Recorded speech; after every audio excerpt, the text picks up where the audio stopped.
fazer meu almoço de segunda-feira. Ai, mulher, não quero não. Quer sim, senta aí, deixa preguiçosa e vem me assistir aí, fazer companhia, meninas.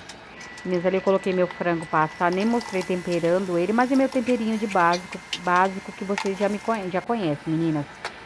Temperei o meu feijão, refoguei o meu arroz, meninas, e já vim cortando um tomate para fazer uma salada de repolho com tomate e cenoura, meninas. Contem nos comentários, vocês gostam de comer saladinha assim? Eu adoro, meninas.